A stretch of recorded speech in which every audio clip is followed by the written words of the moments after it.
Image हमने बना ली है कि पाकिस्तान में रिकवरी बहुत टफ है, लोग जो हैं वो शायद पैसे देते नहीं, ऐसा बिल्कुल नहीं है। हमें सबसे पहले तो प्रॉब्लम है टैक्सेशन के हवाले से हमारा कम नॉलेज होना, जो हम लोग इतने ज़्यादा उसके लिए ना एजुकेट हैं और ना हम करते हैं, बस सिर्फ हम डरते हैं कि जी टैक्स हो गया। हमारे पाकिस्तान में एक प्रॉब्लम तो है कि हम लोग वो एक क्या कहते हैं, एक लाई लगे, जिधर लगाओ बस हम उधर ही चल पड़ते हैं। सीएनजी स्टेशंस खुल रहे थे तो सब सीएनजी स्टेशंस ही खोल रहे थे। उसके बाद अगर कोई एज ए बिल्डर काम कर रहा है तो सब एज ए बिल्डर ही काम कर रहे हैं। तो प्रॉपर्टी में लोग इन्वेस्ट कर रहे हैं तो सब प्रॉपर्टी में ही इन्वेस्ट किए जा रहे हैं। अब हम दुबई में भी यही कर रहे हैं कि दुबई में इन्वेस्ट हो रहा है, बस हम सब लोग जो है दुबई में इन्वेस्ट कर लें। बेस्ट अपॉर्चुनिटी है बाइंग की इस टाइम पे, कि आप इस टाइम पे जो आप बाइंग करेंगे वो आपको ज्यादा गेन देगी।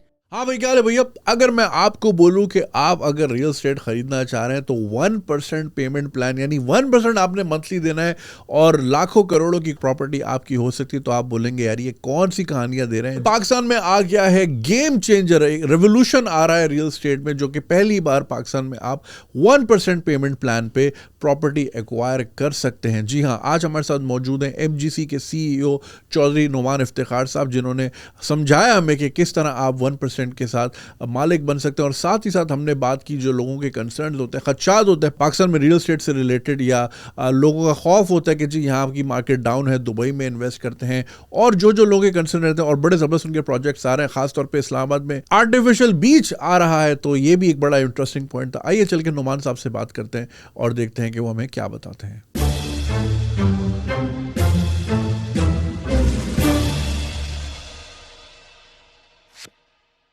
अस्सलाम नुमान साहब, बहुत शुक्रिया हमें ज्वाइन करने का। वालेकुम सलाम। हमें पहले ये बताइए, मैं आपकी चीज़ें पढ़ रहा था, काफ़ी इंटरेस्टिंग प्लान्स हैं, इंटरेस्टिंग प्रोजेक्ट्स, लेकिन उससे पहले ये बताइए कि मियाँ ग्रुप ऑफ चकवाल जो है, इसके बारे में थोड़ा बताएं हमारी ऑडियंस की, इसकी क्या हिस्ट्री है, कब स्टैब्लिश हुआ और क्या क्या आपकी सक्सेस रेट रहा है। मियाँ ग्रुप ऑफ चकवाल को 30 ईयर्स से हमारा इलेक्ट्रॉनिक्स के आउटलेट्स हम ओवरऑल पाकिस्तान में मैनेज कर रहे हैं।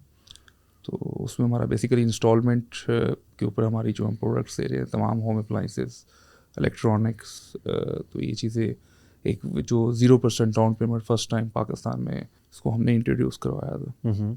नाइस। तो ये हम डिफरेंट आउटलेट्स, तमाम पाकिस्तान के जो टॉप ब्रांड्स हैं उनके साथ हम बिजनेस करते आ रहे हैं कोई अर्सा 30 ईयर्स। नॉर्थ साहब, पाकिस्तान जैसे मुल्क में जहाँ पे रिकवरी के लॉज भी नहीं हैं और बड़ा मुश्किल हो जाता है, लोग आगे पीछे हो जाएं, लंबे चक्कर हैं, तो मतलब आपने इतना बड़ा रिस्क कैसे लिया कि ये सिलसिला शुरू करने का, कि आप इंस्टॉलमेंट में चीज़ें देने का? नहीं, ऐसा बिल्कुल नहीं है। पाकिस्तान में ये हम एक इमेज हमने बना ली है कि पाकिस्तान में रिकवरी बहुत टफ है और लोग जो हैं वो शायद पैसे देते नहीं, ऐसा बिल्कुल नहीं है। लोग अच्छे और बुरे हर जगह पे हैं, ओवरऑल द वर्ल्ड अगर हम देखें तो हमें तो अल्हम्दुलिल्लाह ऐसा कभी कोई प्रॉब्लम नहीं आया, और हमें तो इसमें एक ज़िंदगी का बहुत बड़ा हिस्सा इसी बिज़नेस में गुजर गया। तो फिर रियल स्टेट में आने का कैसे सोचा आपने?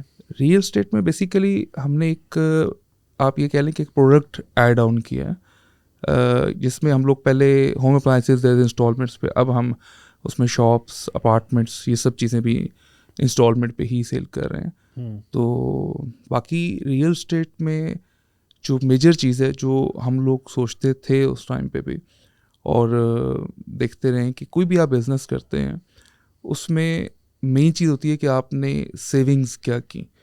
तो कोई भी बिजनेसमैन है वो पैसा अपने बैंक्स में रख के नहीं बैठता, तो उसके ऊपर उसके एक माइंड में की चीज़ होती है कि मैं अपने एक साइड पे एसेट्स बनाऊँ, और वो पाकिस्तान में सबसे बेहतरीन एसेट जो है वो आपका एक प्रॉपर्टी है, जो आपको एक लीगलाइज तरीके से आप उसको बाय कर सकते हैं। फिर उसमें अगर आपको एक गेन आता है उसको आप प्रॉपर लीगली, वो आपकी एक वाइट मनी है और उस पर आपका एक टाइम के बाद इनकम टैक्स भी नहीं रहता। तो बेसिकली कोई बिज़नेस भी अगर आपने बुक्स से हट कर एक फिज़िकली प्रॉफिट निकालना है तो वो एक प्रॉपर्टी ही है। और इस बिज़नेस में हमें ये चीज़ समझ में आई कि आप या इंस्टॉलमेंट पे प्रोडक्ट सेल कर रहे हैं या आप जो है एक प्रॉपर्टी होल्ड कर रहे हैं। तो रिस्क फैक्टर्स में अगर अदर बिजनेसेस देखूं तो इसमें बानिस्बत हमें उसके कम लगता। सही। अच्छा, अगर इंस्टॉलमेंट की बात करें तो आपने 1% प्लान इंट्रोड्यूस करवाया पाकिस्तान में, इसके बारे में बताएं लोगों को कि मतलब 1% पेमेंट करके आप घर ले सकते हैं, ज़मीन ले सकते हैं, इसके बारे में बताएं। बिल्कुल, जो 1% पेमेंट प्लान है फर्स्ट टाइम पाकिस्तान में हमने ही इसको इंट्रोड्यूस करवाया और अभी तक कोई और कर भी नहीं रहा। तो इसमें जो अभी तक हमें इतनी ज़्यादा इस चीज़ से हमें नॉलेज नहीं है बाय करने का इंस्टॉलमेंट पे, तो लेकिन इससे हमें आसानी ये हो जाती है कि हमने सिर्फ एक 10% डाउन पेमेंट देनी है जो फर्स्ट पेमेंट है, और 1% मंथली इंस्टॉलमेंट जो आपने देते रहना है, जिससे आप अपना घर ले सकते हैं, आप अपनी दुकान ले सकते हैं, और आप कोई होटल स्वीट्स हैं, ये चीज़ें आप सब परचेज कर सकते हैं। तो ये एक बिल्कुल डिफरेंट होगा। अच्छा, नॉर्मली जो हमने प्रैक्टिस देखी है पाकिस्तान में, बिल्डर्स जो होते हैं वो पहले पैसे ले लेते हैं, फिर पोजेशन कहते हैं देखी जाएगी। जैसे मैंने खुद एक दो जगह जहाँ इन्वेस्ट किया है, वहाँ मैंने 70-80-90% तक पे कर दिया, मगर अभी कंप्लीशन दूर दूर तक नहीं है, 1.5 साल तक। बट आपके यहाँ जो है आप बिल्कुल उल्टा करें, तो लाइक आप कैसे सर्वाइव करें इस बिज़नेस में? देखिए, हम तो जो एक बिज़नेस करते आ रहे हैं इलेक्ट्रॉनिक्स का, उसमें बेसिकली हम यही कर रहे थे कि लोगों को पहले प्रोडक्ट दे रहे थे, उसके बाद इंस्टॉलमेंट्स ले रहे थे। तो हम एक तो वो एक अब टिपिकली कह लें कि एक बिल्डर नहीं है, तो हमने इसको प्रॉपर एक ब्रांडेड प्रोडक्ट क्या है, आफ्टर सेल सर्विसेज क्या हैं, और आप उसको एक आसानी कैसे दे रहे हो, तो इस चीज़ के ऊपर हमने बेसिकली जो है वो अपना फोकस रखा, गोल रखा।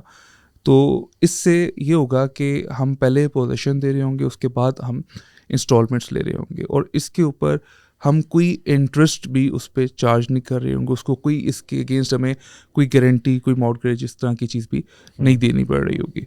तो जहाँ तक रही बात के सर्वाइवल, इसमें देखिए उस बिल्डर का सर्वाइवल तो इसमें डेफिनेटली नहीं है जो टोटली डिपेंड करेगा पब्लिक मनी पे। तो लेकिन अगर एक कोई भी बिजनेसमैन उसके अंदर इस तरीके से इन्वेस्टमेंट करे कि मैं एक प्रोडक्ट लूँ और उसको इंस्टॉलमेंट पे दूँ, तो जिससे आसानी भी डेफिनेटली लोगों के लिए होगी, और आप एक मार्केट के अंदर हमेशा जो है वो एक मुनफरिद रहेंगे। अच्छा, मुझे एक बात बताइए नुमान साहब, फॉर एग्जांपल एक प्रोजेक्ट है 2017 में आपने शुरू किया, ठीक है, 2017 में माल मटेरियल की प्राइस ये थी। अब आपका प्रोजेक्ट है 5 साल का, बीच में कोविड भी आ गया, हुकूमत भी आगे पीछे हो गई, सरिये की प्राइस कहाँ निकल गई, सीमेंट की प्राइस कहाँ निकल गई, पेट्रोल दुनिया भर में महंगा हो गया, ये सारे फैक्टर्स भी आ सकते हैं। End of course real estate का प्रोजेक्ट ऐसा नहीं कि आपने अभी शुरू किया और 6 महीने बाद ख़त्म हो गया।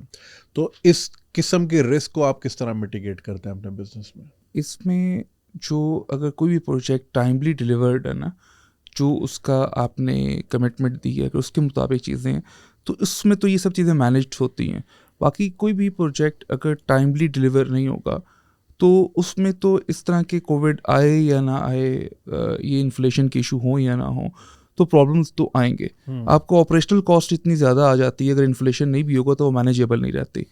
तो सबसे पहले तो इसमें चीज़ें जो डिलीवरी टाइम है, नंबर 1, नंबर 2 पे आप इसमें ये चीज़ ध्यान में रखें कि अगर आप एक घर भी किसी को कॉन्ट्रैक्ट पे देते हैं, तो उसके अंदर भी एक डेफिनेटली आपके क्लॉजेस मौजूद होती हैं कि अगर इस हद तक इन्फ्लेशन हुआ तो वो जो है एक आपका कॉन्ट्रैक्टर वो बियर करेगा, अगर इससे ज़्यादा हुआ तो वो आपकी तमाम चीज़ें जो हैं वो डिफरेंस आ जाता है, तो वो आप पे कर रहे होते हैं।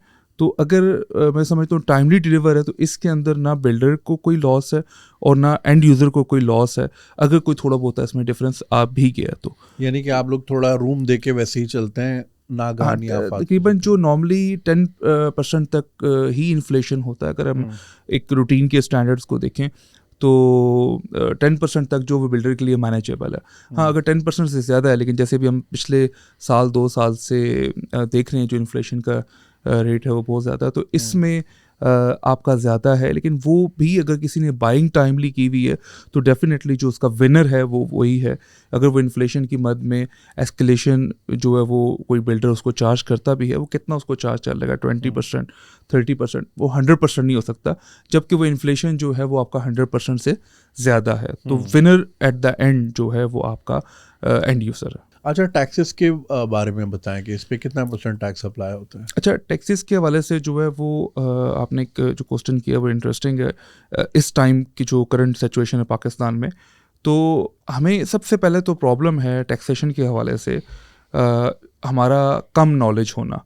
जो हम लोग इतने ज़्यादा उसके लिए ना एजुकेट हैं और ना हम करते हैं, बस सिर्फ हम डरते हैं कि जी टैक्स हो गया। तो अगर मैं इसको टैक्स की आपको बात करूं, प्रॉब्लम टैक्स का कहाँ पर आया है, जो आप ओपन लैंड्स ले रहे हैं, ओपन लैंड्स में एक FPR वैल्यू थी या एक DC वैल्यू थी, वो प्राइसेस बेसिकली उन्होंने बढ़ा दिए, वो नियर टू एक्चुअल वैल्यू के वो आ गई हैं। सपोज कि अगर आपने एक प्लॉट 50 लाख रुपए का लिया, तो पहले उसका DC रेट 10 लाख रुपए था, तो आपको टैक्सेस अप्लाई होते थे 10 लाख पे, तो अब वो तकरीबन वो 40 लाख पे आ गया।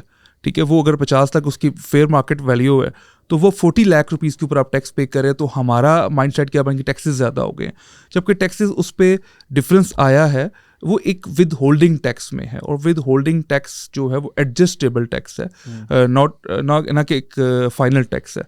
तो अब वो एडजस्टेबल टैक्स के अंदर अगर आपका वो 1-2% का डिफरेंस आया भी है, तो वो इतना बड़ा इशू नहीं है।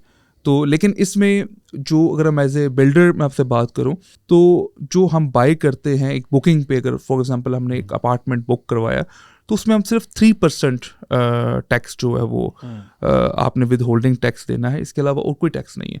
और 3% विद होल्डिंग टैक्स जो है वो भी आपका टैक्स रिटर्न के अंदर जाके एडजस्टेबल है।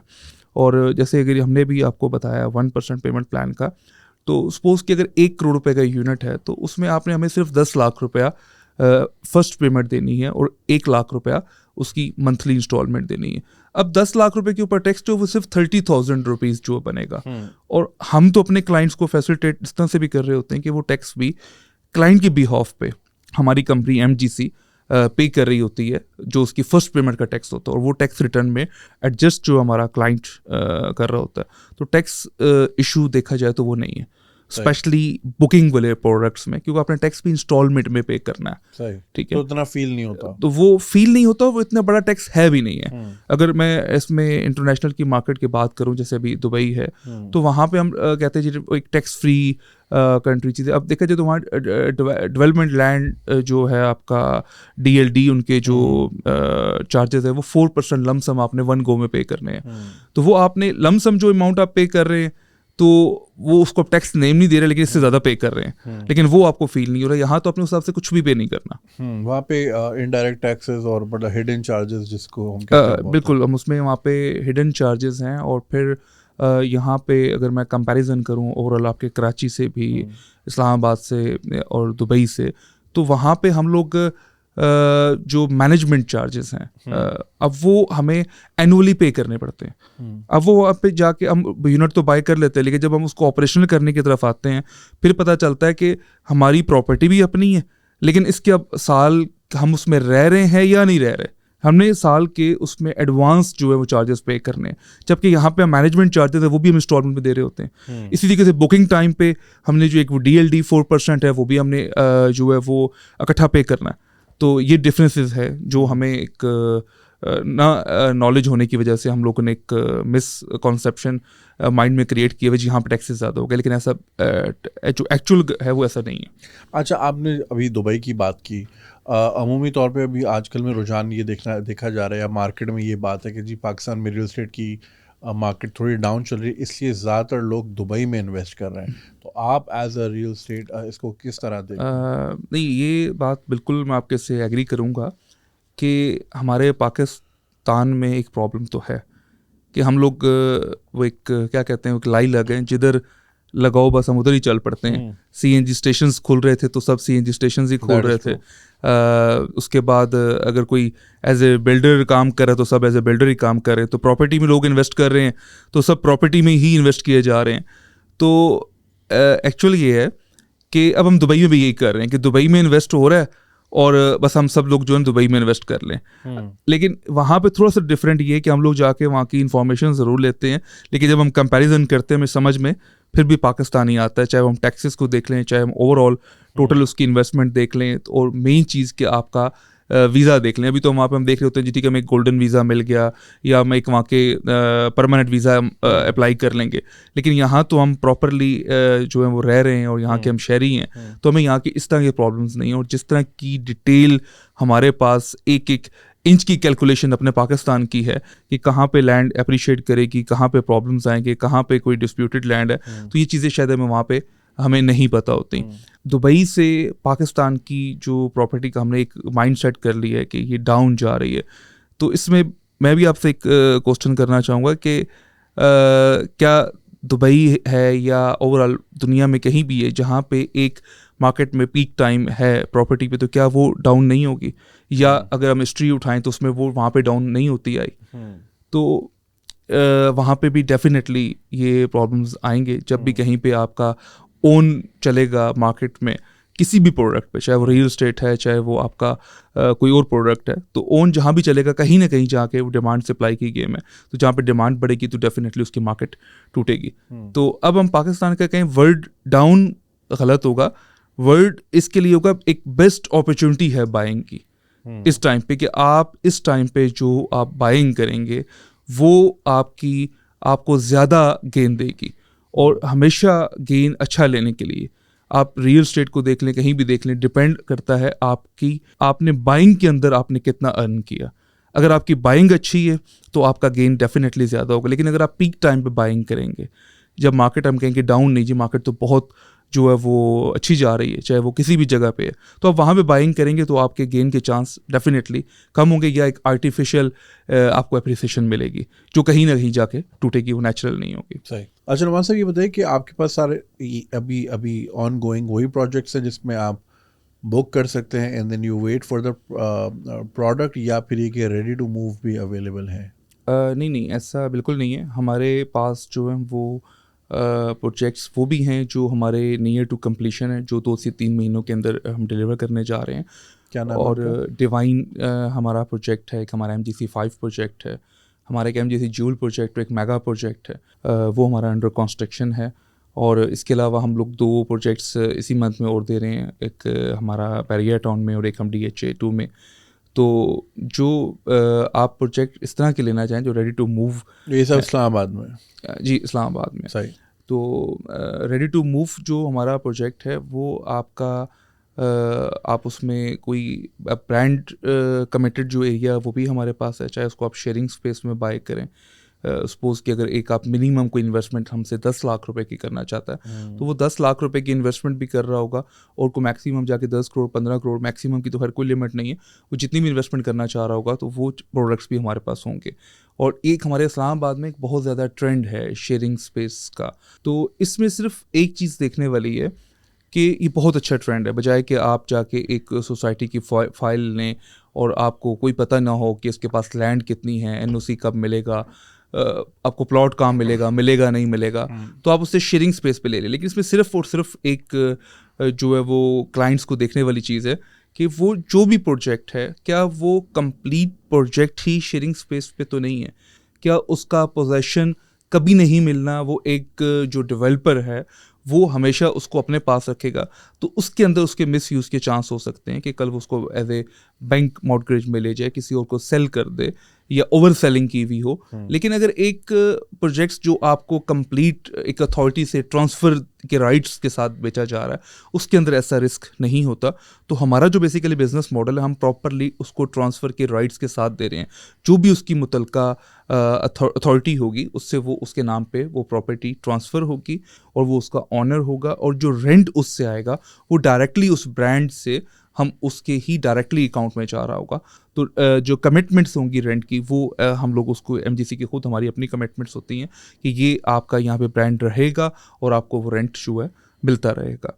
तो सिर्फ हमारा इसमें एक ख्वाब तो ये है कि हर पाकिस्तानी के पास अपना घर हो। दूसरी चीज़ ये कि हम ऐसी प्रोडक्ट दें जो मिनिमम कोई 10 लाख रुपए की इन्वेस्टमेंट करना चाह रहा है वो भी कर सके, और जो मैक्सिमम जाके 10 करोड़ 15 करोड़ इन्वेस्टमेंट करना चाह रहा है वो भी कर सके। तो इस तरह की हम लोग अपनी प्रोडक्ट डिज़ाइन की हुई है, उसमें चाहे वो रेडी प्रोडक्ट ले, चाहे वो इंस्टॉलमेंट पे ले, चाहे वो 1% पेमेंट प्लान के ऊपर ले।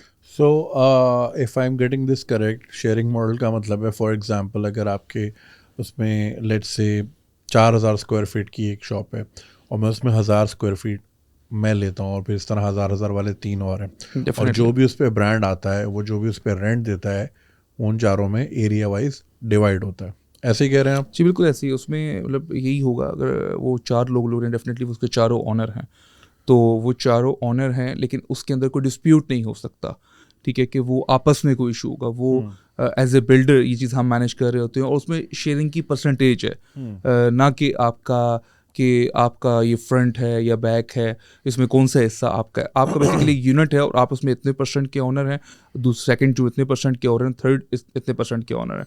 और जब भी उसको आप सेल करना चाहें, एक कंप्लीट प्रोजेक्ट से इजी सेलिंग इसकी है। हो सकता है आपका जो साथ शेयर होल्डर है वही इंटरेस्टेड हो आपको परचेज करने में, तो आपको एप्रिसिएशन ज़्यादा मिल रही होती है। या अक्सर बेशतर हम देखते हैं बिल्डर बायबैक भी कर लेते हैं। बायबैक मॉडल जो है वो अगर तो आपका जो मार्केट का रियल एप्रिसिएशन है उसके साथ है, उतनी उसके पास डिमांड है और वो बायबैक कर रहा है, फिर तो वो एक रियलिस्टिक मॉडल है। लेकिन अगर वो एक एज ए कमिटमेंट कर रहा है और प्रोजेक्ट बना ही नहीं है, वो बायबैक कर रहा है, वो बस एक पैसे की टोपी घूम रही है, वो एक डेफिनेटली कहीं ना कहीं जाके वो एक जो है वो बैलून बनेगा और वो बबल फटेगा और वो सबके लिए एक जो है वो नुकसान होगा। भी ऐसी चीज़ें देखने में आ रही हैं मार्केट में कि इस तरह के प्रॉब्लम्स भी आए हैं। लेकिन ये हमने जब इन्वेस्ट करना है, इस चीज़ को हमने उस टाइम जो है वो वेरीफाई करना है कि हम जहाँ पे इन्वेस्ट कर रहे हैं उसकी क्रेडिबिलिटी क्या है और उसकी सिक्योरिटीज़ क्या हैं, और जो हम जिस लैंड में इन्वेस्टमेंट कर रहे हैं और जिस कंपनी को पैसे दे रहे हैं क्या वो दोनों सेम हैं। मतलब जिस हमने कंपनी के अकाउंट में पैसा डाला उसके नेम पे वो लैंड एग्जिस्ट भी करती है या नहीं। अगर वो लैंड किसी और की, आप पैसा किसी और को दे रहे हो, तो ये पॉसिबल नहीं है कि पैसे मुझे दिए जाएं और लैंड आपके नाम पे हो और कल मैं आपसे क्लेम करूँ। ये पॉसिबल नहीं है। सिर्फ ये चीज़ें देखने वाली, फिर इसमें रिस्क नहीं है। नुमान साहब ये बताइए कि जो एक एंड यूज़र है जो परचेज़ करने जा रहा है प्रॉपर्टी, और उसके जहन में क्या चल रहा होता है? उसने अपने लिए रहने के लिए लेनी होती है, या फर्दर इन्वेस्टमेंट होती है, आगे जाके बेच दूँ अप्रिशिएट हो जाए, या फिर वो रेंटल इनकम चाह रहा होता है? आपकी नज़र में क्या ट्रेंड चल रहा है, या उनके जहनों में आपने जितना रीड किया है क्लाइंट्स को और कस्टमर्स को, आपकी क्या असेसमेंट? इसमें ऐसे कि जो हमने क्लाइंट को रीड किया है, क्लाइंट हमेशा जो है वो बेनिफिट लेना चाहता है, वो चाहे उसको रेंट की मद में हो, एप्रिसिएशन की मद में हो, या उसको जो है वो एक गेन आए। ठीक है, उसका मतलब एसेट जो है वो अगर अप्रिशिएट कर गया तो वो एक मेंटली सेटिस्फाइड है कि मेरा ये एसेट मैंने बाय 10 करोड़ का किया था, आज इसकी वर्थ जो है वो 15 करोड़ रुपए की है। तो अगर उसको वो सेल कर रहा है तो उसको बीच में 1 करोड़ 2 करोड़ बच के गेन उसको आ गया, तो डेफिनेटली उसको भी जो है वो एंजॉय करता है, और रेंटल इनकम आ रही है उससे भी खुश है। लेकिन प्रॉब्लम क्या है, और ये प्रॉब्लम सिर्फ हमारा पाकिस्तान का नहीं है, ओवरऑल अगर मैं एक ग्लोबल मार्केट को देखूं तो उसमें 2 चीज़ें सिर्फ बेची जाती हैं। एक है लालच और दूसरा खौफ। कि हम ओवरऑल अगर देखें तो हर प्रोडक्ट के अंदर एक हम लोग उसको लालच देते हैं कि ये चीज़ आप लोगे तो ये बेनिफिट्स होंगे, और या हम उसको एक खौफ दिखाते हैं। तो या उसके अंदर कोई उसको दिखा नहीं भी रहा, वो खुद से जब चीज़ें जाता है वो एक डर कर एक बहुत अच्छी अपॉर्चुनिटी मिस कर देगा, जबकि वो एक राइट टाइम होगा उसका वो स्टेप लेने का, उसकी वो इन्वेस्टमेंट करने का। लेकिन वो उस खौफ की वजह से जो एक देखा देखी पैदा हुआ है, सुनाई सुनाई बात है, तो वो एक अपॉर्चुनिटी मिस कर देगा।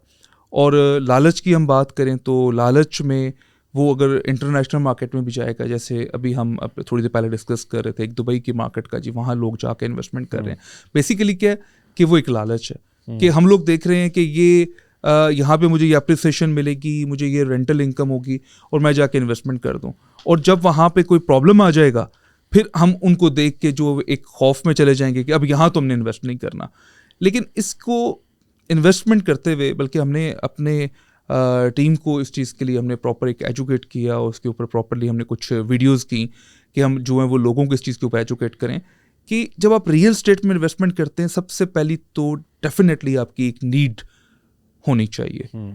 तो नीड आपकी क्या है कि मेरा एक पैसा एक जगह पे सिक्योर हो, मेरा घर बने, मैंने उसमें रहना है, या मैंने ये एक एसेट बनाना है जो अप्रिशिएट भी करे और जो है मुझे एक माकूल इनकम भी दे। लेकिन जब हम लोग एक लालच में चले जाएंगे कि मेरे पास इन्वेस्टमेंट करो और इतना मुझसे आप मंथली प्रॉफिट लेना शुरू कर दो, और आपका ये जब एसेट इतने टाइम के बाद इसकी इतनी अप्रिसिएशन हो जाए, ये अपना अप्रिशिएट कर जाएगा, और वो अप्रिशिएट मार्केट से आपको मिले ना मिले, वो आपको अप्रिसिएशन गेन की शक्ल में आपको मैं दे दूंगा और आप मुझे दे देना। अब हम यहाँ पे लालच में जाएंगे, तो लालच में जब हम बाय करेंगे तो उसमें डेफिनेटली जो है वो एक लॉस के चांस होंगे। और इसी तरीके से जब हमें कोई ऐसा नज़र आएगा स्कैम, तो फिर उसके बाद हम एक खौफ में चले जाएंगे और जो हमारे पास एक बेहतरीन अपॉर्चुनिटीज़ होंगी वो हम वेस्ट कर देंगे। तो जब भी आप बाइंग करते हुए, स्पेशली प्रॉपर्टी में, आपको अगर आप हाई राइज में इन्वेस्टमेंट कर रहे हैं, आपको सबसे पहली चीज़ देखने वाली है कि जो लैंड है वो डेवलपर के नेम पे है, एनओसीज उसके पास तमाम अथॉरिटीज़ की जो उसको रिक्वायर्ड है वो अप्रूव्ड है, और थर्ड उसका कंस्ट्रक्शन का स्टेटस क्या है, वो जो उसने कमेंट किया उसके मुताबिक वो चीज़ें चल रही हैं, तो फिर वो आपका रिस्क नहीं है। लेकिन आप उसकी उन बातों पे चले जाएंगे कि इसके अंदर ये रेंटल आएगा या ये अभी से स्टार्ट कर लें या इसमें ये अप्रिसिएशन हो जाएगी, आपने उसकी लोकेशन को नहीं देखा, सिर्फ उसकी बात को सुना कि ये लोकेशन बहुत अच्छी होगी, यहाँ पे इतना एरिया डेवलप हो जाएगा, यहाँ पे ये बन जाएगा। अच्छा, इसमें जो है ये हम लोग देख रहे हैं कि जो लैंड है वो एक डेवलपर के जो है नेम पे है और उसके तमाम एनओसीज हैं और जो कंस्ट्रक्शन है उसकी वो प्रॉपर उस प्रोजेक्ट की चल रही है, तो उसमें आपका जो है वो रिस्क नहीं है। लेकिन अगर आपने ये चीज़ देखी है कि इसमें बस मुझे जो मैक्सिमम ये दे रहा है तो मैं यहाँ पे इन्वेस्ट कर दूँ, तो आप लालच में जा रहे हैं, तो वहाँ पे आपको डेफिनेटली जो है वो लॉस के चांस जो है वो ज़्यादा हैं। और आपने जिस टाइम भी इन्वेस्टमेंट करनी है, आपने सबसे पहले उस बिल्डर की एक क्रेडिबिलिटी देखनी है कि क्या वो और बिजनेसेस कर रहा है, और इस डेवलपमेंट की साइड के ऊपर वो जो डिपेंड कर रहा है क्या वो पब्लिक मनी पे कर रहा है, जो लैंड है वो उसके अपने नेम पे है, और जो उसके प्रोजेक्ट्स हैं उसकी जो कंस्ट्रक्शन क्वालिटी, स्पीड, ये सब चीज़ें जो हैं उसकी ठीक रही हैं।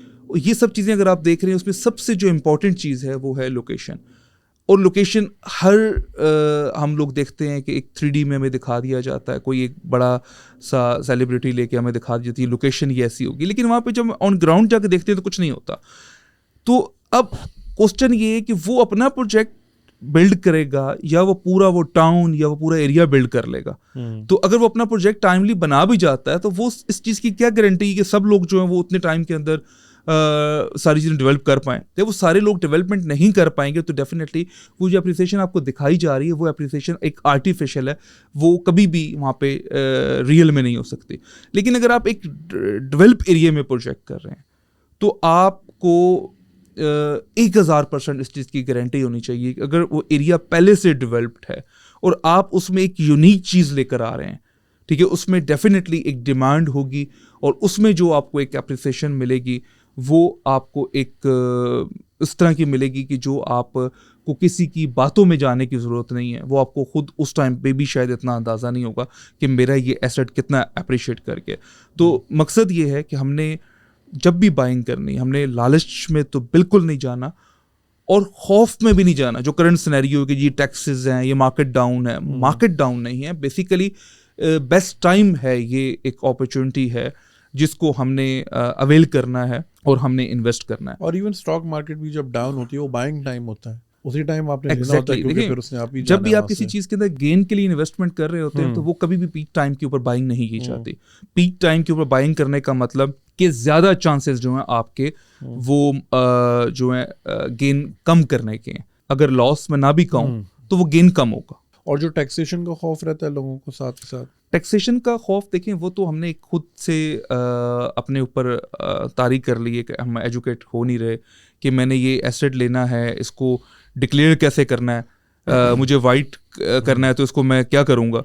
देखिए, हम इंस्टॉलमेंट्स पे अगर बाइंग कर रहे हैं तो हमने सिर्फ वो जो डाउन पेमेंट दे रहे हैं फर्स्ट 10%, हमने जस्ट वो अमाउंट डिक्लेयर करनी है। बाकी इंस्टॉलमेंट्स हम जो हमारी इनकम है उसमें से हम प्रॉपरली उसको अपने एक्सपेंस में शो करके हम प्रॉपरली एक एसेट भी बना सकते हैं। उस पर टैक्स भी बहुत लिमिटेड है, और जब वो कल एसेट हमारा 7 साल 10 साल के बाद सेल हो रहा होगा तो उसमें जो भी हमारी अप्रिसिएशन होगी वो हमारी 100% वाइट होगी और जिसको कोई चैलेंज नहीं है। लेकिन हम फिर वही चीज़ आ जाती है कि जिधर हमारी हवा चल रही है उधर चल पड़ते हैं कि डॉलर्स बाय हो रहे हैं तो हम लोग डॉलर्स खरीदने लग पड़ेंगे, चाहे वो लीगल है नहीं है, चाहे उसका गेन जो कभी वाइट होगा नहीं होगा।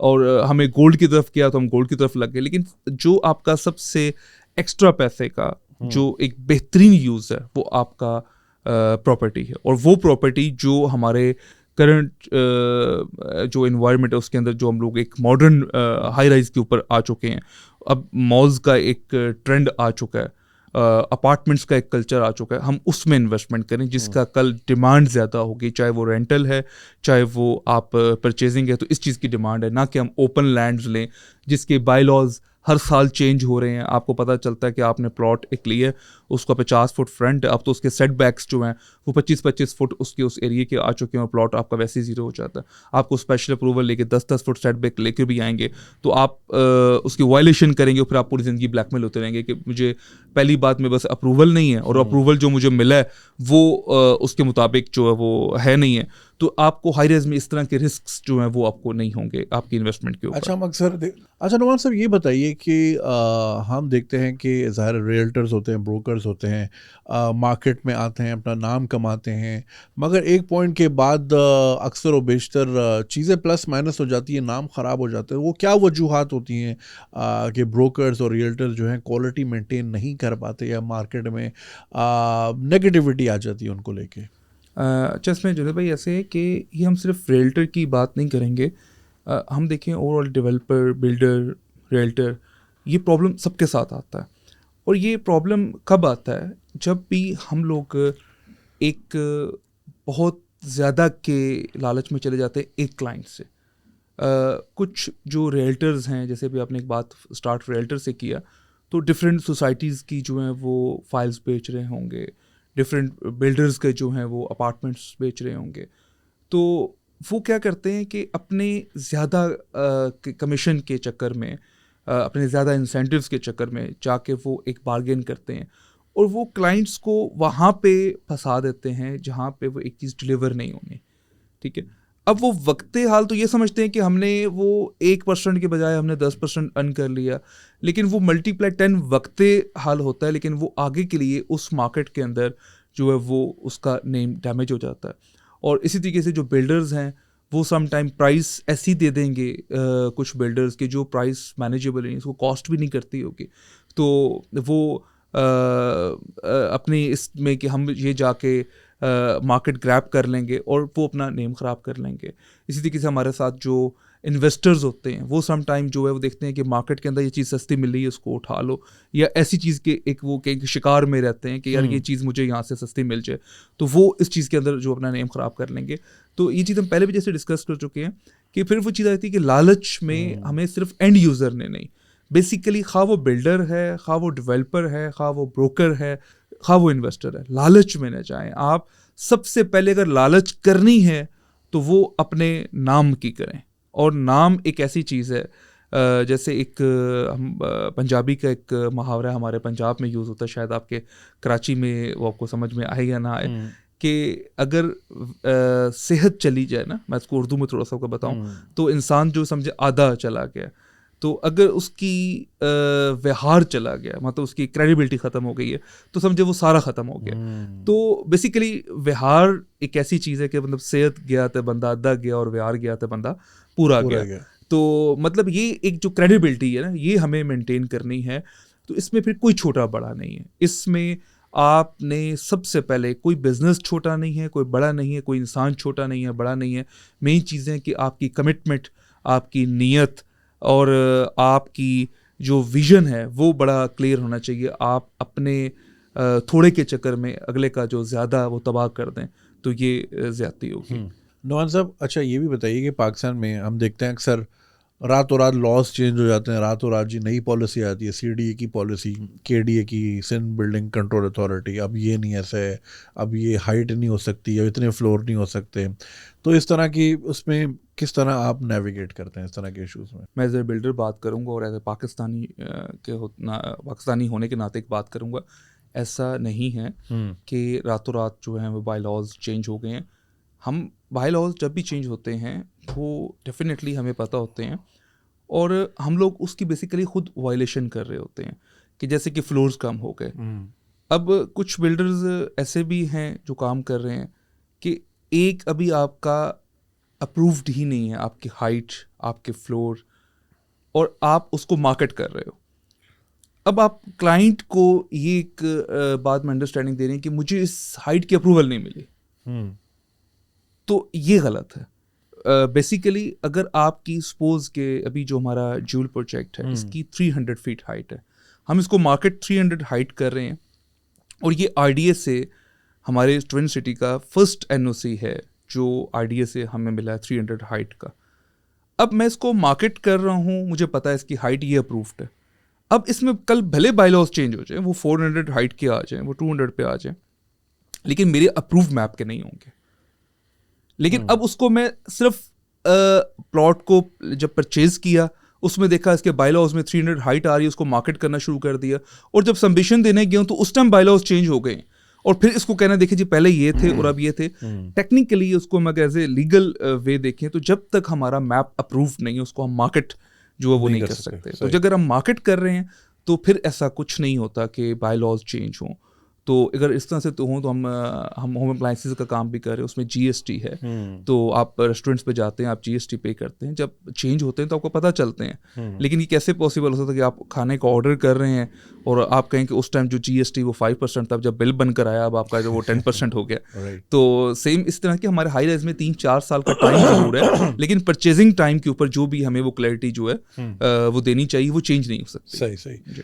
नुमान साहब, ये जो जूल प्रोजेक्ट का भी आपने नाम लिया, इसके बारे में ज़रा बताएं हमारी ऑडियंस को कि क्या है, क्या बनने जा रहा है। अच्छा, जूल प्रोजेक्ट एक इंशाल्लाह हमारा एक सिग्नेचर प्रोजेक्ट होगा, और मैं कल से बल्कि कराची में आपके जो है वो देख रहा था कि मुझे ये नहीं कि वो मेरा प्रोजेक्ट है, मुझे इस तरह के एलिवेशन का कोई प्रोजेक्ट जो है यहाँ पे नज़र नहीं आया। जो हमारा एक सबसे पहली चीज़ उसकी हाइट है जो 300 फीट हाइट है।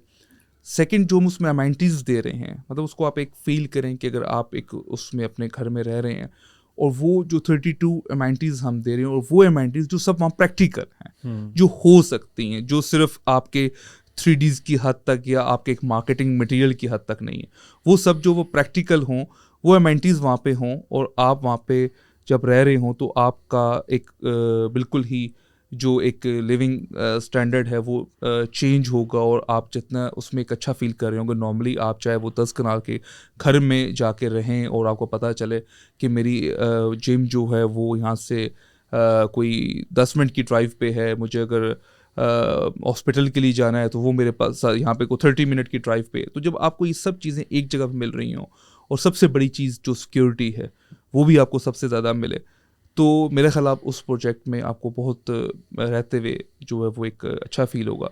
और ये मैं बात एक ओवरऑल कर रहा हूँ, कोई भी ऐसा प्रोजेक्ट है।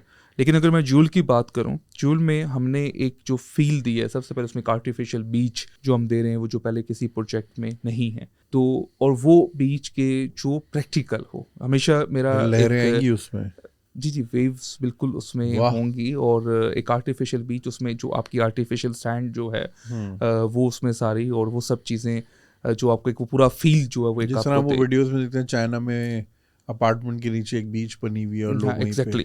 तो इस तरह की हम उसमें जो एक डिफरेंट अमेनिटीज़ दे रहे हैं वो ऐसा पहले किसी प्रोजेक्ट में नहीं है।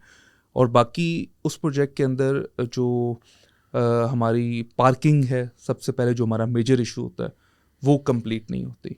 हम बिल्डिंग्स बना देते हैं, पार्किंग होती नहीं है कंप्लीट, या उस पार्किंग का मिसयूज़ कर दिया जाता है। हमारे पास पार्किंग जो है वो उसकी 100% जो है हमारी वो कंप्लीट है अल्हम्दुलिल्लाह।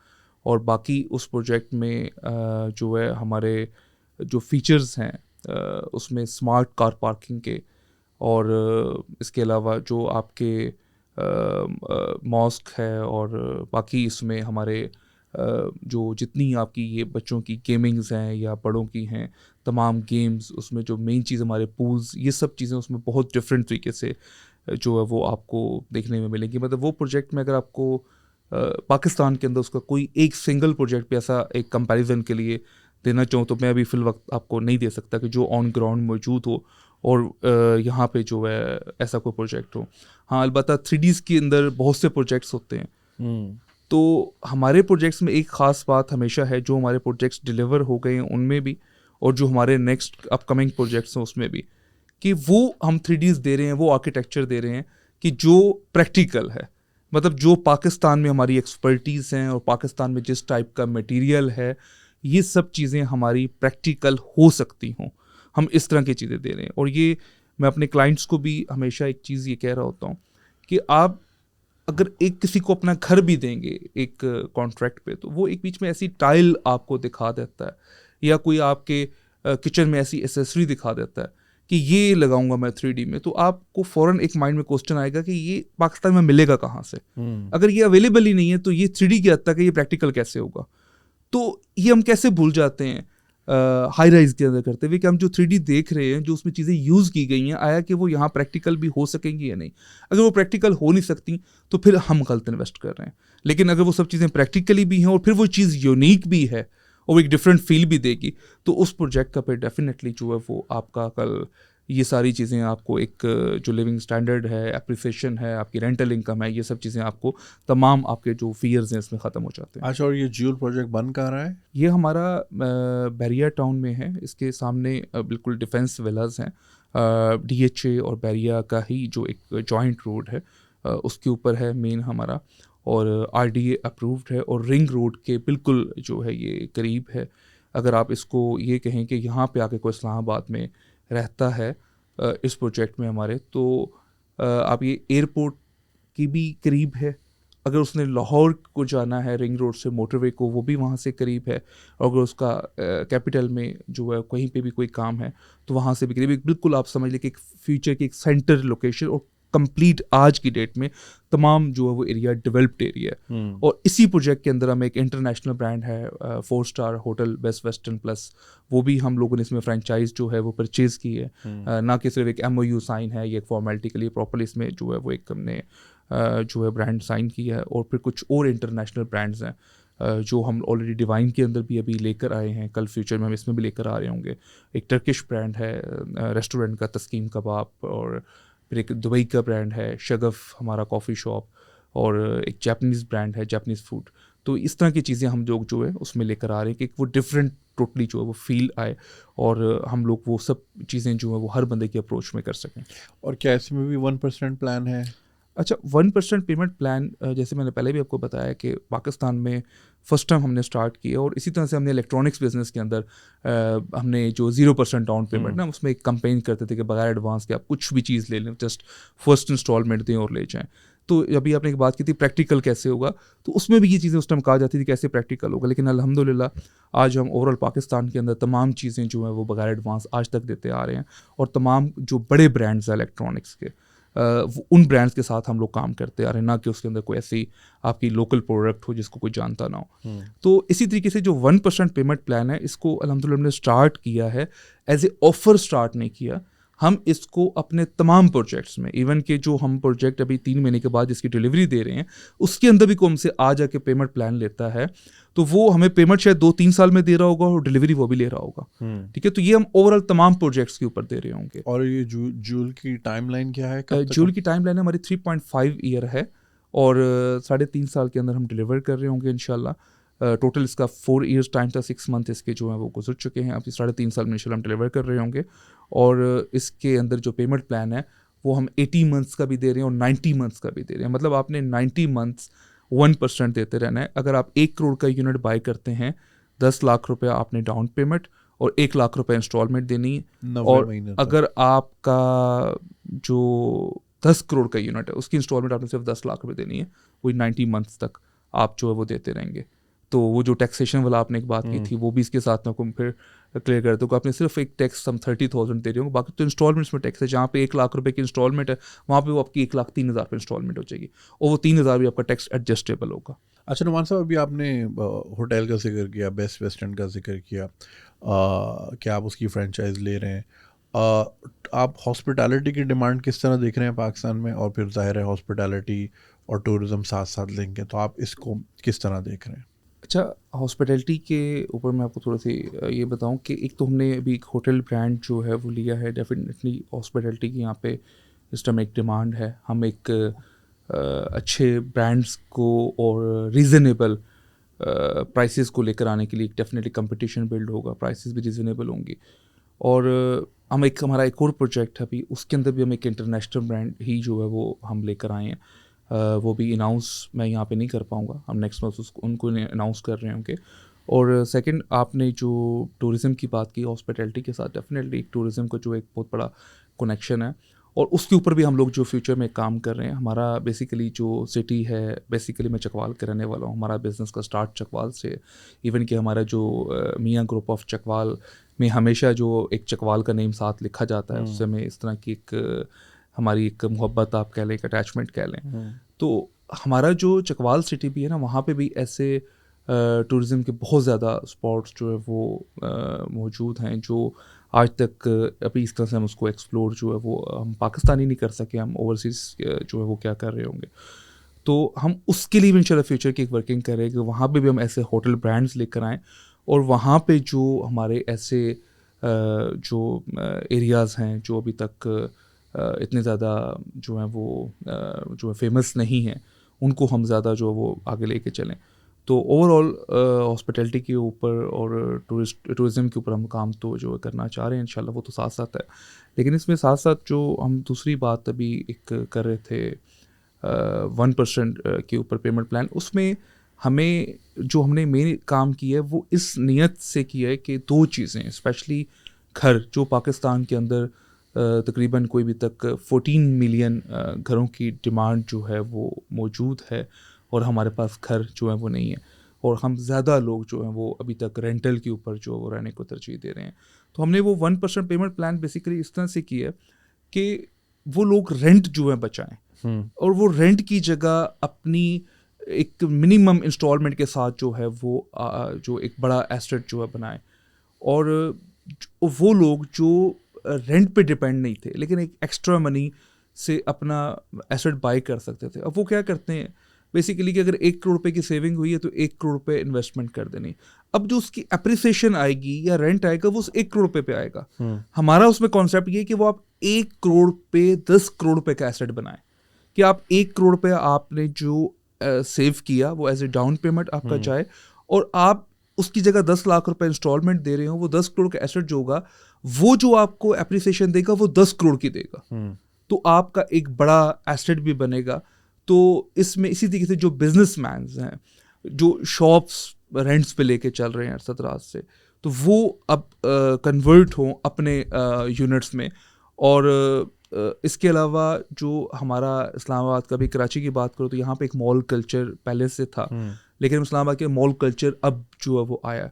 अगर हम कोई ब्रांड है, इवन के कोई अपना नया ब्रांड बनाना चाह रहा है, वो अपने एक शोरूम से बिजनेस को स्टार्ट करता है, तो उसकी जो फर्स्ट चॉइस होगी वो मॉल होगा, वो शॉपिंग मॉल होगा। तो हम उसमें उसी शॉपिंग मॉल में उसको एक बहुत रीज़नेबल एक शॉप दे रहे हैं इंस्टॉलमेंट के ऊपर।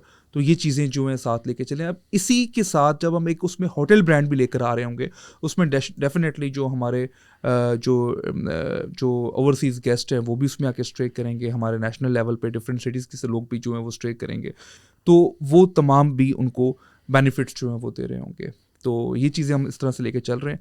बाकी जो हमारे इंशाल्लाह फ्यूचर के जो प्रोजेक्ट्स हैं वो कभी यहाँ पे बहुत ज़्यादा खुलकर अभी नहीं बता सकूँगा, लेकिन मैं आपको इतना ज़रूर बताऊँ कि हमारा प्रोजेक्ट जो भी होगा इंशाल्लाह वो हम पूरे पाकिस्तान को माइंड में रखेंगे, ना कि वो एक सिटी को जो हमारा स्पेसिफिक नहीं होगा। और उसका जो हमारा एंड यूज़र होगा, हमारा इन्वेस्टर होगा, वो हमारा पूरे पाकिस्तान से उस पर इन्वेस्ट कर रहा होगा कि उसकी वहाँ की डिमांड होगी, क्योंकि हमेशा मार्केट जो है वो डिमांड और सप्लाई पे चलती है। कि आप जब सप्लाई किसी चीज़ की ज़्यादा कर दे तो वहाँ पे प्रॉब्लम्स आता है। तो हम जहाँ जहाँ पे डिमांड होगी वहाँ पे जाके हम प्रोजेक्ट्स देंगे, चाहे वो कराची है, चाहे वो लाहौर है, चाहे वो इस्लामाबाद है, चाहे वो चकवाल है। तो हम ये देखेंगे जहाँ पे ज़्यादा से ज़्यादा वो अप्रिसिएशन ले और सिक्योर हों हमारे, वो एरियाज़ हम जो हैं वो एक्सप्लोर करें जिसके अंदर कल हमें NOCs में इश्यूज़ ना आ रहे हों। वो अगर हम बाई लॉज को देखें तो हम बाद में एक कहानी ना बनाएं कि हमें ये गवर्नमेंट की तरफ से प्रॉब्लम्स आ गए, उन्होंने रातों रात ये चेंज कर दिया। हम उसको प्रॉपर उसके बाई लॉज को पहले स्टडी करें, जो चीज़ें जहाँ प्रैक्टिकल होंगी हम उनको इंशाल्लाह लेके चल रहे हैं। ज़बरदस्त। और एनी ऑर्गेनाइजेशन जिसका स्केल इतना बड़ा हो एज योर्स MGC का, ज़ाहिर है आपकी एक CSR एक्टिविटीज़ भी होती हैं, आप लोगों को भी मद्देनज़र रखते हैं। It's not just about profiting but it's also about giving back to the society, giving back to the country. तो आपके यूथ इनिशिएटिव्स भी काफ़ी चल रहे होते हैं साथ साथ, तो उसके बारे में ज़रा बताएं। देखिए, जो अभी यूथ के लिए तो हमने एक स्पेशल जो है वो एक अभी प्रोग्राम जो है वो स्टार्ट भी किया है अभी जब भी हमारे HR के डिफरेंट यूनिवर्सिटीज़ में जॉब फेयर्स हो रहे होते थे, उनको फैसिलिटेट करने के लिए हमने एजुकेट करना शुरू किया, और अभी हम एक प्रॉपर जो है वो एक एफिलेट जो है वो एक प्रोग्राम लेकर आ रहे हैं। अब उसमें क्या होगा कि बेसिकली हम सिर्फ एक ट्रेनिंग्स दे रहे होंगे कि एक बंदा कहीं पे भी जाए अपना इंटरव्यू देने के लिए, तो वहाँ पे उसका इतना एक्सपीरियंस है, तो वो चीज़ उसके लिए प्रॉब्लम ना बने। तो हम उसको एक ट्रेनिंग दे रहे होंगे फ्री ऑफ कॉस्ट, चाहे वो हमें थ्रू जो है वो एक ऑनलाइन प्लेटफॉर्म पे हमें जो है वो ज्वाइन करे, या हमारे वो ऑफिस में जो है वो प्रॉपर जहाँ ट्रेनिंग सेशंस चल रहे हैं वहाँ पर वो आए। तो हम ये चीज़ें लेकर चल रहे होंगे ताकि हमारी यूथ इस रियल स्टेट को समझे, क्योंकि ये एक बहुत बड़ी इंडस्ट्री है। और इसके साथ जैसे अभी आपने बात की, हॉस्पिटैलिटी है, हमारे जितने फैशन ब्रांड्स हैं, हमारे फूड ब्रांड्स हैं, हमारे फ्यूचर में जो इंटरनेशनली जो ब्रांड्स हैं वो जो यहाँ पे आने वाले हैं, और कुछ ब्रांड्स जो हम यहाँ पे बनाएंगे नए, यही हमारी यूथ एक नया ब्रांड डेवलप करेगी, और वो उसके एक चेन स्टोर बनाएगी, और उसको इंटरनेशनली भी जो है वो जाके पाकिस्तान का जो वो नाम उसमें बनाएगी। तो ये सब चीज़ें कहीं ना कहीं आपकी लिंक रियल स्टेट से हैं। तो इसकी ट्रेनिंग ना कि सिर्फ ये है कि एक प्लॉट कितने का लिया है, उस पर इतना प्रॉफिट हो गया, बेच दिए, कमीशन है, ये नहीं है। बेसिकली हमें एक प्रॉपर रियल स्टेट जिसके अंदर उसका आर्किटेक्चर्स, उसके स्ट्रक्चर्स, उसके MEPs, उसकी आगे प्लानिंग, उसकी फिजिबिलिटीज़, तो ये तमाम चीज़ें जो उनको हम उसमें एक ट्रेनिंग्स देनी जो वो स्टार्ट कर रहे हैं। कुछ हम लोग ऑलरेडी कर रहे हैं, और कुछ इसको हम प्रॉपर लेके चलना चाह रहे हैं। ज़बरदस्त। यानी आप एक माशाल्लाह पूरा एक इकोसिस्टम बना रहे हैं जहाँ पे जी इट्स बिल्कुल, not just customers and you but also एक इंटायर चेन जो कि उसको फैसिलिटेट करे और बिल्कुल ऐसे ही। सबका ओवरऑल एक्सपीरियंस बिल्कुल ऐसे ही बेहतर ये करे। एक ऐसा सिस्टम होगा कि इसको आप एक साथ R&D भी आप कह रहे होंगे, जिसके अंदर हमें भी रिसर्च करने के लिए, उनको एजुकेट करने के लिए हमें रिसर्च करनी पड़ेगी, और उस रिसर्च की बेस के ऊपर हम जो एक डेवलपमेंट्स जो हैं वो कर रहे होंगे। तो इसके लिए हमने एक ऑलरेडी जो एक R&D डिपार्टमेंट हमारा जो है वो हम लोगों ने इंट्रोड्यूस अपने सिस्टम में जो है वो करवाया, जो रिसर्च कर रहा है मार्केट के अंदर, वो नेक्स्ट 10 ईयर्स को क्या देख रहा है, वो नेक्स्ट 20 ईयर्स को कैसे देख रहे हैं, हमका नेक्स्ट 30 ईयर्स को कैसे देख रहे हैं, कौन से ब्रांड्स हैं जिनका हमारे पास जो है वो एक स्पेस मौजूद है। तो उस सब चीज़ों को मद्देनज़र रखते हुए हम अपने प्रोजेक्ट्स को डिज़ाइन कर रहे हैं, ना कि वो एक कंक्रीट का घर बना रहे हैं। बेसिकली ये कि उसके अंदर उस विज़न को हम लेके चल रहे हैं जो हमें फ्यूचर में हमारी यूथ को और हमारी जो जितने भी हमारे शहरी हैं उनको ये एक बेनिफिट देगा, चाहे वो ओल्ड एज हैं तो उनके लिए अगर कोई एसेट बिल्ड करते हैं तो वो उनके लिए भी एक बेनिफिशियली हो। अच्छा नुमान साहब, हम जैसे शुरू में हमने बात की कि हमारे यहाँ एक ट्रेंड आता है फिर सारे पीछे लग जाते हैं, तो आपने जिस तरह गेम चेंजिंग रेवोल्यूशन लेकर आए 1% पेमेंट प्लान, अगर आने वाले वक्तों में हम 6 महीने साल में देखते हैं कि जी सारे ही दे रहे हैं, तो फिर आप इसको किस तरह देखते हैं, या सारे कर सकते हैं? देखिए ये तो अब देखने में तो पाकिस्तान में ऐसा ही है कि जो एक बंदा कर रहा होता है सब लोग वही स्टार्ट कर देते हैं, लेकिन सब करें तो ये तो अच्छी बात है, हमारे मैक्सिमम लोगों के पास घर जाएंगे। लेकिन फिर वो ये गेन इसमें बात मैं करूँगा कि जो कमिटमेंट हो वो पूरी हो। अगर कमिटमेंट्स पूरी हो रही हैं तो कोई प्रॉब्लम नहीं है। तो बाकी इसमें एक चीज़ तो बड़ी क्लियर है कि आप इस पर टोटली डिपेंड जो पब्लिक मनी पे है वो उनके लिए तो डेफिनेटली प्रॉब्लम होगा। बाकी अगर हम सब लोग करें तो पाकिस्तान की हमारी इकॉनमी को, हमारे पाकिस्तान के एंड यूज़र को, इन्वेस्टर को, इवन कि हम जो ब्रोकर की बात करते हैं सब के अंदर सब जो हैं वो बेनिफिशरी होंगे और विनर होंगे। ज़बरदस्त। और विनर होगा, एंड यूज़र विनर होगा पाकिस्तान। नुमान साहब आपका बहुत बहुत शुक्रिया, आपने बड़ी ज़बरदस्त हमें insight the and I wish you well. ये एक मेरे लिए भी एक नई चीज़ थी पाकिस्तान में सुनने के लिए, और मुझे लगता है कि इससे लोगों को ज़रूर फ़ायदा उठाना चाहिए। It's a very good payment plan, क्योंकि लोगों का सबसे बड़ा मसला यही होता है कि ज़ाहिर है जो तनख्वाहदार है वो तो सोच ही नहीं सकता कि वो प्रॉपर्टी इस तरह पोजीशन की तरफ जा भी सके, लोगों का ख्वाब ही होता है। तो आई एम ग्लैड कि आप जैसे लोग इस तरह की रेवोल्यूशन ला रहे हैं, ख़ास तौर पे रियल स्टेट में। जिस तरह हमारे यहाँ एक हर घर का ख्वाब होता है कि अपना घर हो, तो इंशाल्लाह आपके तवज्जुह से बहुत सारे लोग, लाखों लोग जो है अपना ये ख्वाब वाकई अब पूरा कर सकते हैं। तो आपको भी मैं रिकमेंड करूँगा, MGC की डिटेल्स नीचे डिस्क्रिप्शन में दी गई हैं। अगेन 1% के साथ, चाहे आप रेंट करना चाहें, आपको रेंटल इनकम चाहिए हो, चाहे आपको अपने लिए घर बनाना हो या आपको कारोबार करना हो, शॉप लेनी हो, तो आप ये सब कर सकते हैं 1% की मंथली पेमेंट प्लान के साथ। तो इसके बारे में अगर आप मज़ीद जानना चाहते हैं, MGC की डिटेल्स मौजूद हैं डिस्क्रिप्शन में, आप उनसे रब्ता कर सकते हैं। I think it's a great plan, it's a revolutionary plan. और मैं भी फिर ज़रा चेक करता हूँ कि जूल में, भाई हम भी ज़रा इस्लामाबाद जाते हैं, हमें बीच अगर याद आए कराची की, नीचे चले जाएंगे, बीच का मज़ा ले लेंगे। सो आई होप आपने काफ़ी कुछ सीखा होगा इस पॉडकास्ट से। अपना फीडबैक देना नहीं भूलिएगा। अगर आपको लगता है मैंने कोई कमेंट नहीं कोई सवाल नहीं किया, तो आप कमेंट में वो पूछ सकते हैं। Will definitely try to address that. और MGC की डिटेल्स मौजूद हैं, आप उनसे भी डायरेक्टली रब्ता कर सकते हैं। नुमान साहब, वन सेकेंड, बहुत शुक्रिया आपका, और इंशाल्लाह आपसे मुलाकात होती है अगले एपिसोड में। तब तक के लिए खुदा हाफिज़।